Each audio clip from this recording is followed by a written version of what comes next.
அஸ்ஸலாமு அலைக்கும் friends, welcome to just for you JFU. இன்றைக்கி நம்ம ஒரு மருத்துவ டிப்ஸ் தான் பார்க்க போகிறோம். என்னென்னு பார்த்தீங்கன்னா இது சித்திர மூல வேர் அப்படின்னு சொல்லி நாட்டு மருந்து கடைகள்லாம் கேட்டால் தெரியும். இந்த சித்திர மூல வேரை இந்த மாதிரி நல்லா இடிச்சுக்கோங்க.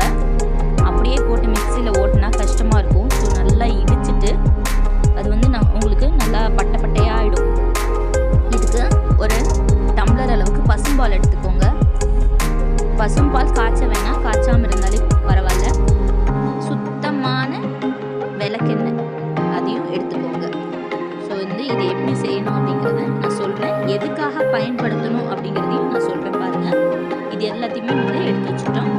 இப்போது மிக்சியில் நல்லா உங்களுக்கு நல்லா ஓட்டிட்டு ஒரு ஃபைன் பவுடராக வந்த பிறகு நீங்கள் பால் ஊற்றினாலும் சரி, இல்லை அரைப்படுறதுக்கே நீங்கள் அந்த பாலை ஊற்றி அடிச்சுக்கிட்டாலும் சரி. நமக்கு இந்த அளவுக்கு தான் அடிக்க வந்திருக்குது. நான் பாலை சேர்த்து நல்லா அரைச்சிக்கிறேன். ரொம்ப ஃபைனாக எதிர்பார்க்காதீங்க, அவ்வளோலாம் ஃபைனாக வராது. ஸோ இந்த மாதிரி நம்ம மிக்சியில் இந்த மாதிரி ஓட்டி எடுத்துக்கிட்டோன்னா இந்த மாதிரி விழுது மாதிரி கிடைக்கும். இப்போது நம்ம இந்த விழுதை என்ன செய்யணும்னு பார்த்தீங்கன்னா, கொஞ்சம் தேவைன்னா எக்ஸ்ட்ரா பால் விட்டு கூட நீங்கள் இது பண்ணிக்கோங்க, அரைச்சிக்கோங்க. அடுத்ததாக நல்லா சுத்தமான விளக்கெண்ணெயை இந்த மாதிரி இரும்பு சட்டியில் போட்டு நல்லா சூடு பண்ண விட்டுருங்க. இது கொஞ்சம் நல்லா சூடு ஏறினதும் இப்போ நம்ம அரைச்சி வச்சிருக்க இந்த விழுதை இந்த எண்ணெயில் கொஞ்சம் கொஞ்சமாக நம்ம சேர்க்க போகிறோம். சேர்த்து இந்த விழுதில் இருக்கிற எசன்ஸ் எல்லாமே எண்ணெய்க்குள்ளே போகணும். ரொம்ப தீயணும்னு அவசியம் இல்லை. அதுக்கு முன்னாடி ஸ்டேஜில் நீங்கள் அடுப்பு ஆஃப் பண்ணிங்கன்னா போதும். இது நல்லா பொங்கி பொங்கி வரும் சுத்தமான எண்ணெயாக இருந்துச்சுன்னா. அதனால் நீங்கள் அடுப்பு கொஞ்சம் மீடியம் ஃப்ளேம்லேயே வச்சு நீங்கள் இதை ரெடி பண்ணுங்கள். இல்லைனா நல்லா பொங்கி பொங்கி பொங்கி வெளியில் வரும் எண்ணெய்லாம்.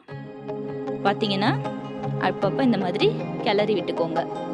ஸோ கம்ப்ளீட்டாக இதில் இருக்கிற எசன்ஸ் ஃபுல்லாக இந்த மாதிரி எண்ணெயும் இந்த விழுதுமா சேர்ந்து ஒரு பிறண்டுக்கிட்டு இருக்கும். நல்லா நல்ல வடிகட்டி எடுத்துக்கோங்க. இந்த மாதிரி வடிகட்டி ஒரு பாட்டில்லையும் நீங்கள் போட்டு ஸ்டோர் பண்ணி வச்சுக்கலாம்.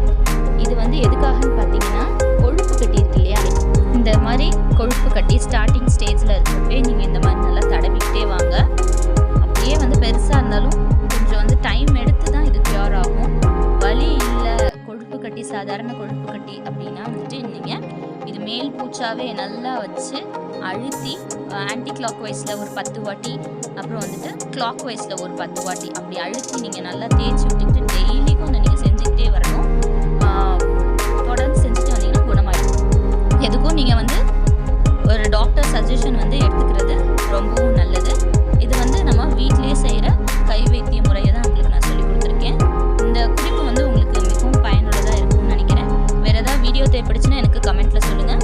ஸோ இந்த வீடியோ பிடிச்சிருந்தா லைக் பண்ணுங்கள், ஷேர் பண்ணுங்கள், மறக்காமல் நம்ம சேனலை சப்ஸ்கிரைப் பண்ணிவிட்டு கூடவே பக்கத்தில் இருக்கிற பெல் ஐக்கானை கிளிக் பண்ணிக்கோங்க. தேங்க்யூ, பாய்.